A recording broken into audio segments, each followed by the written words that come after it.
Here's your host, Alex Garrett. Ladies and gentlemen, you could have been anywhere in the world tonight, but you're here with us in New York City. Are you ready? Welcome inside Adapting with Alex Garrett. Oh, if the shoe fits, wear it. Let's adapt together right now. Well, I really cannot think of a better day to talk about adaptation than Veterans Day. I mean, our men and women put themselves in the line of fire, in the line of duty to protect this country each and every day, right up to the very minute, across the world and here at home, and they have to adapt to the battlefield. But I do believe my next guest highlights one of the biggest adaptations, one of the biggest things for this country from the fighting bunch. Chris DeRose, thanks for joining me today. You are a best-selling author, and you're actually you were a former Attorney General, part of the Attorney General in Arizona's office, but you're writing this book. First of all, thanks for joining me on Veterans Day today. Oh, my pleasure to be here. Thanks. Chris, what made you write about the fighting bunch, and why is it important to highlight today? It's this incredible untold story about these veterans who went off and fought in World War II and returned home to find that the freedom that they had been fighting for abroad wasn't there. They came home to corrupt law enforcement, political machine that had stolen every election during the war years, so total failure of democracy and representative government in McMinn County. They returned to find open-air gambling and roadhouses, brothels, just was nothing like the place where they'd grown up or the place they thought they were fighting for. And so it's this incredible story of the greatest generation of these GIs who came back from World War II and had to fight one last battle for their freedom. Not against the Nazis or against the Japanese, but against the bosses of their hometown. That is wild. And how did they do it? Like, how do they find the cause and how do they fight the cause in their hometowns? So first what they did was set aside their partisan differences. So you had Republicans and Democrats and independents get together and form the GI ticket, which was made up of all veterans of every stripe. And they recognized that their political differences were secondary to the shared goal of restoring free elections to their hometown. That every other dispute over taxes or what have you was subordinate to that. And so they formed this GI political party. But the machine isn't interested in losing to them. And so they'll try to win as they always have, by having the most guns on election day, by controlling the process, and ultimately by controlling the count. Well, I would say you talk about putting aside the partisanship because right now we're in a very partisan time. But I would say just the term and the idea and the people of the greatest generation keep us bonded together, do they not? That whole generation keeps us bonded, and it's like a foundation to America in addition to the Founding Fathers. Yeah, they had their shared experience at war and their shared sacrifice of wartime on the home front, and they had this same shared experience of the Great Depression. And so, yeah, they had a lot that they had lived through as a generation, a lot that they'd experienced collectively.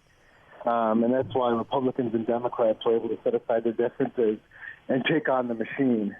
It's called the GI Nonpartisan League, by the way, for people that are just, following up on this and following with this with Chris DeRose. And you were a former senior litigation counsel to the Arizona AG. Obviously, Arizona in and of itself is a state that's maybe too close to call still. We don't know. I don't know what you're hearing out of there. But did you get to know, in this research for this book, obviously it took a lot. There's a lot in here. What was it like hearing from the stories of these veterans from their families? It was an incredible privilege to be the first person outside the family in many cases to hear these stories. I had access to recordings of some of these veterans that their families had made or that they had made before they passed. I had access to the private papers and their diaries and letters. and the recollections that they'd shared with their children, and each one was an absolute privilege. Really, every day of this felt like a treasure hunt, and felt like I was going to get up and go try and find something new that nobody'd found before, and it was a great experience researching this book, and I'm so glad to be sharing it with everyone. Now, maybe you're not familiar with McMinn County. It's in Tennessee. It's in Memphis. It's like a suburb of Memphis. But 3,000 soldiers returned in that county alone. That's a lot. And county-wise, is that number always like that, or was that an anomaly? Like, would you say on average, how many of our suburbs, of our counties, have that kind of number returning every year?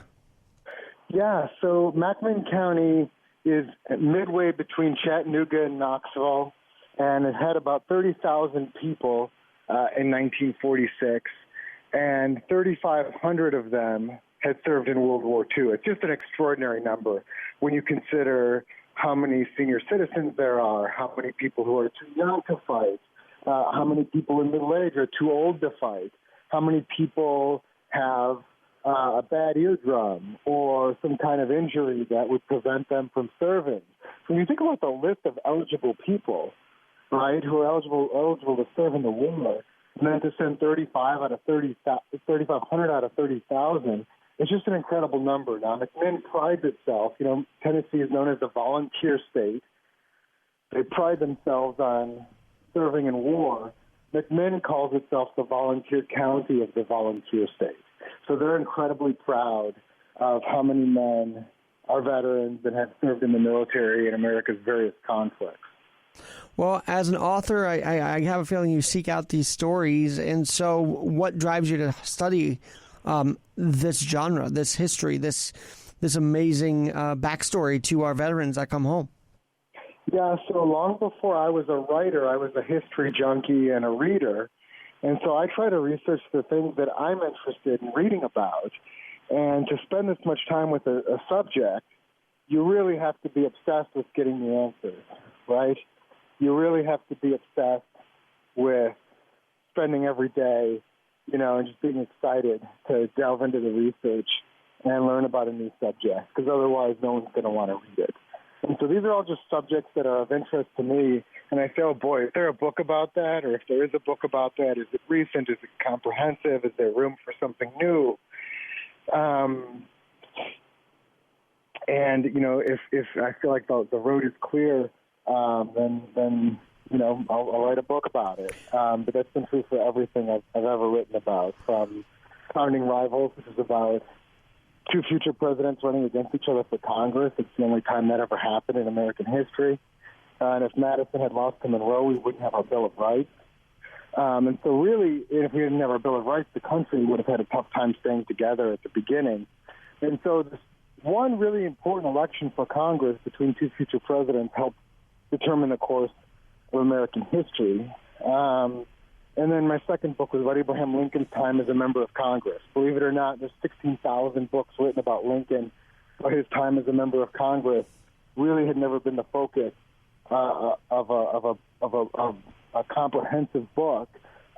So I'm just looking for these opportunities in history, to talk about these singular events. I wrote The President's War, which is about 5 former presidents who were still alive when the Civil War broke out. Nobody had ever stopped to look at what they did during the war and how they reacted to the war and how they both interfered and helped with Lincoln. So, and then here in the Battle of Athens, the only successful rebellion on U.S. soil since the American Revolution, led by World War II veterans against the corrupt political machine. Well, what a story. Right. And, nowadays militias are, and believe me, I think today's militias are a little more wild, and their cause is not as valiant as what these armed rebellions that you write about were. Would you agree with that? Like today, when we hear militia, it's not as glorified as it was fighting for freedom to begin with, and then this rebellion that you mentioned in Athens.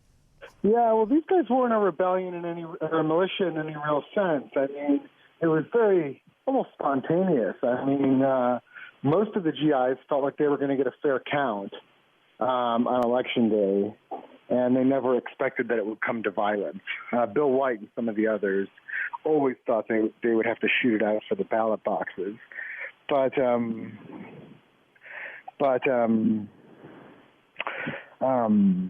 let's just say their cause was more valiant, and that's why you wrote about it, and that is admirable. Now, I got to ask: is the GI nonpartisan ticket or nonpartisan league still around?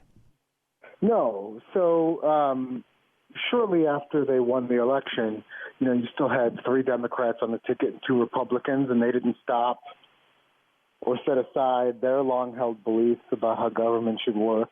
But it lasted as long as it needed to, which was to get the machine out of town. And wouldn't you say, though, that the idea of veterans serving is alive and well? I mean, Dan Crenshaw, he just lost. Dan Crenshaw's a great example. Really, in the greatest, if you think about how many greatest generation World War II veterans served as president, and even during the events of this book, you've got, the GI ticket is running in Tennessee. You've got veterans like John F. Kennedy and Richard Nixon running for Congress for the first time that year. So you had veterans throughout the country who were saying, I've risked a lot, sacrificed a lot, and saw a lot in order to protect this democracy, and I think I might be able to serve in peacetime as well. Was it hard for them to serve with the PTSD? I have to ask this. Well, one of the things I wanted to be, one of the things I wanted to do with this book is to take a real clear-eyed look at PTSD.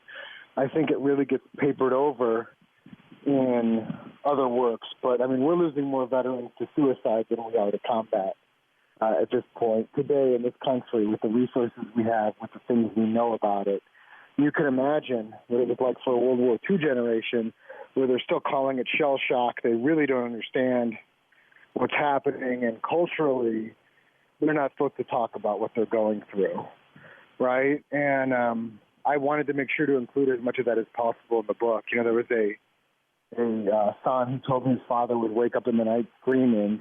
That's in the book because people need to know that that's what happens when you send people off to war. That, just because they come home for war doesn't mean the war ends for them. And so, I talk a lot about PTSD in the book. Obviously, it's no impediment to rendering incredible service. We have, like you mentioned Dan Crenshaw, but there's a number of combat veterans in the post-9/11 generation serving in Congress right now and in other capacities. And obviously, none of that is stopping them from rendering the country again. But I first kind of picked up on it when I would find out these names that might be associated with the event, that I'd look them up online or in genealogical databases to try to see if I could find them or their family. And one thing I was shocked by how many of them died young. Didn't necessarily die in the war, but maybe died 10 years after the events of the book. And you find in so many cases it's suicide, or perhaps they developed a drinking problem. And so I think we need a greater awareness of what this greatest generation went through after they got home. And so I hope I accomplished that with the book. Well, let me ask you this, because there's another battle, aside from immediate return and that, and then they're overcoming, and now this amazing story out of McMinn County. I am very happy to say that some of these veterans are surviving COVID now. Yeah. That is probably because they're just resilient to begin with, right? That's why 99-year-old World War II veterans are surviving coronavirus. I think there's a lot we don't know about how it hits you. And I have young, incredibly fit friends who've been hospitalized by COVID. And me and my wife have some people we know who are a little bit younger who died of COVID. And then I have, there are people in their 90s we know who've survived it. And so I think you don't quite know how it's going to hit you or how your body's going to react to it, which is one of the many awful things about the virus. Well, sticking on adaptation, though, in your research, how did these veterans adapt to the battlefield, adapt to coming home, adapt to fighting this battle? How did they adapt all the way through? I think if you want to put it in the most simple terms, it is you adapt because you have to. coming from, these guys hadn't been much farther than McLean County when they went off to war. Maybe they'd been to Chattanooga. Many of them had never been to Georgia, which is just over the state line from where they grew up. So all of a sudden, you're halfway around the world with a gun in your hand, but you adapt because you have to. It's a matter of survival. And then when you come home, and if you come home to an ideal scenario, it's tough, but you adapt because you have to. And in this case, where they come back to McLean County, and it's not a happy homecoming, and the county is dominated by this corrupt political machine, they adapted because they had to, and they returned. So a small number of them returned to the battlefield one last time because they felt it was the only way to get their home back. Wow. Well, let me ask you this. Did the family talk about the adaptations that these heroes made? Yeah, and in many cases I had their letters to talk about what it was like to come home from the war. Which you got to read, by the way, in The Fighting Bunch. It's called The Fighting Bunch, The Battle of Athens, and how World War II veterans won the only successful armed rebellion since the Revolution. This book also should be an inspiration to have hope that, yes, we can overcome the machine, as you say, in our own ways, one way or another. Yeah, we can, whatever the machine looks like, whatever those difficulties are. But also it provides a blueprint because after the shooting stopped, this community reconciles pretty shortly thereafter and pretty completely. They set aside the battle, and people went on with their lives. And one of the things I was struck by how close some of these friendships were between people across the previous divide that existed before the battle. And if people who were just shooting at each other can find a way to make peace, then any people, especially Americans in 2020, should be able to figure out a way to live harmoniously together, instead of the current polarized and divided climate that we find ourselves in. Chris, I know you got a website. I believe it's called Chris DeRose Books. Is that correct? Yeah, ChrisDeRoseBooks.com. And that's where, because obviously a hard copy today, ordering it won't get to the Veterans Day, but if you want a Veterans Day reading today, you can order off Amazon, like a Kindle or something like that, right? Yeah, you could read it on Kindle today. You could listen to an audiobook today. And so I highly recommend it. Now, talking with Chris DeRose, you were the litigation counsel to the Arizona AG. What are you seeing with all of the country right now? I got to ask you this now that I have you. What are you seeing in this whole country and the whole litigation going on? Is this going to lead to anything or what?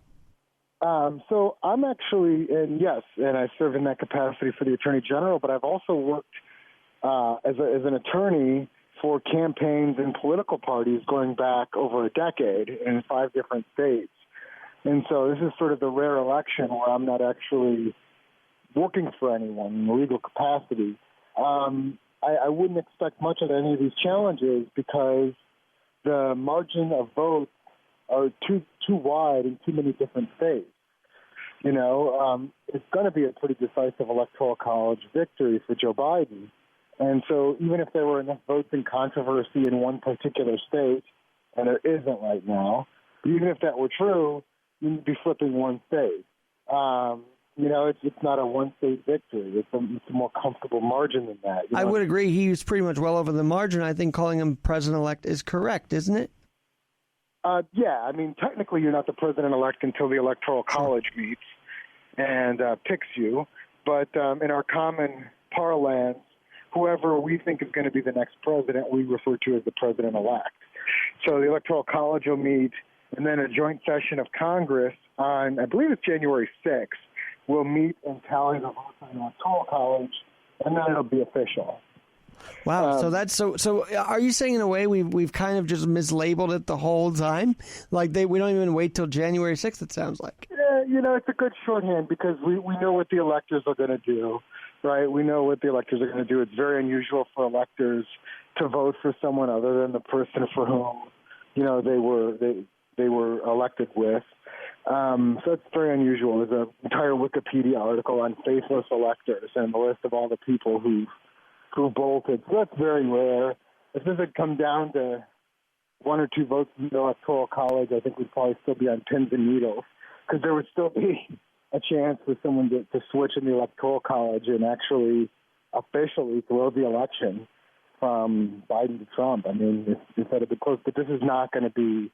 It's not going to be very close. I mean, Biden can afford to lose a lot of. He can afford to lose a lot of electors, and of course, these people are also very careful to choose the Electoral College.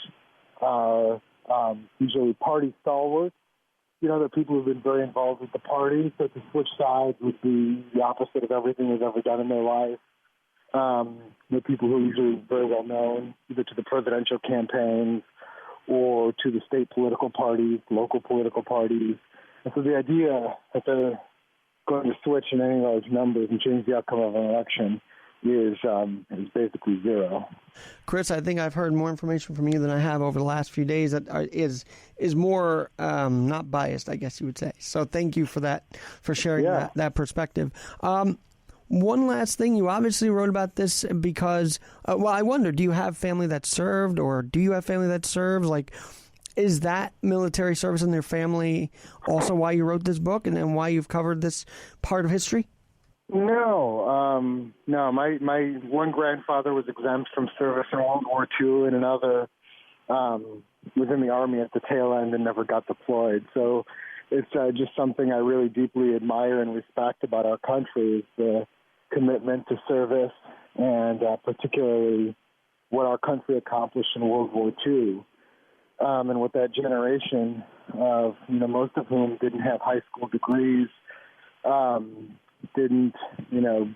were high school aged, or 18, 19, 20-year-olds traveling halfway around the world to fight for their country, to fight for freedom, to respond to Pearl Harbor, and succeeded. We live in the world that they created. And so this is just one more fantastic and basically unknown story about the greatest generation, and it was my privilege to tell it. I'm talking with Chris DeRose. By the way, you can find him on Twitter at Chris DeRose, DeRose. Chris, one last thing about this. Isn't it nice that even during COVID-19, we're still seeing honorings across the country on Veterans Day? Like, that is a nice piece of normalcy to see today in a very abnormal year. Absolutely. There's nothing that's going to get in the way of us stopping to think about and remembering and honoring our veterans. And on that subject, I hope you don't mind if I talk about one more project I'm working on. It's along those lines. So while I was researching the Fighting Bunch, one of the great things about my job is I get to read through old newspapers.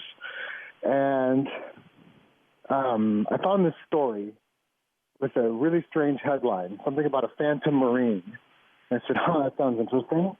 And came across this story of a guy named William Langston, who was declared killed in action on Iwo Jima, March 7th, 1945, who apparently reappeared in his hometown in Arkansas for 2 days in January of 1946 and then vanished again.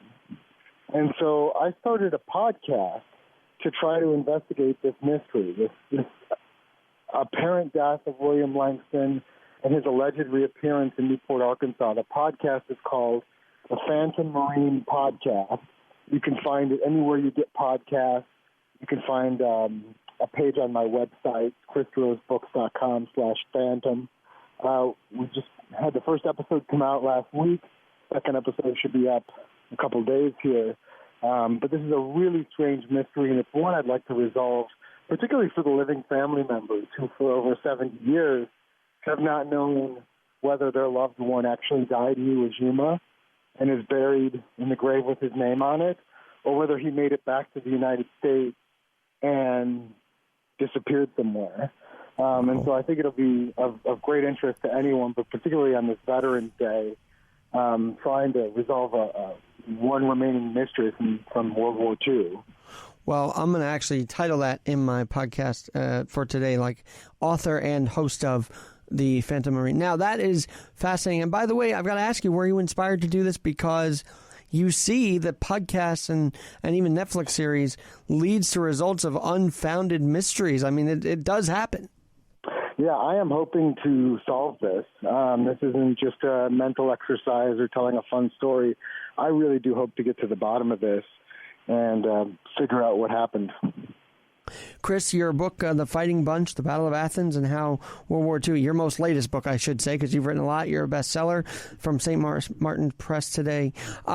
What's one thing, though, that many people may not know about the best-selling author, Chris DeRose? What's one thing they don't know about me? Oh, gosh, that's a good question. I think there's probably a lot of things people don't know about me. I've got a wonderful, I am the second smartest person in my marriage. My wife is a breast radiologist and a physician who's taking care of people during COVID, and definitely my better half in every way. And I just became a father for the first time in August. Wow. So thank you for answering that, and God bless you all and your family, and thanks to your wife for doing that. And that just reminded me that, it's amazing, years later, the greatest generation served us to keep us free and safe. I think it's pretty neat that we're seeing sort of a pattern of healthcare workers serving them now to keep them safe, to keep the greatest. It's almost like it just is a nice giving back from us to them, I would say. Yeah, I mean, we have had over 1,000 healthcare workers die in the United States since COVID began. So we're losing more healthcare workers than we are police in the line of duty, more than we're losing troops in Afghanistan or elsewhere around the world. It really is a combat situation for these healthcare workers day in and day out, and I don't think they're getting the recognition that they're due. And I still say they need the hazard pay, right? I mean, I don't know if they even have that yet.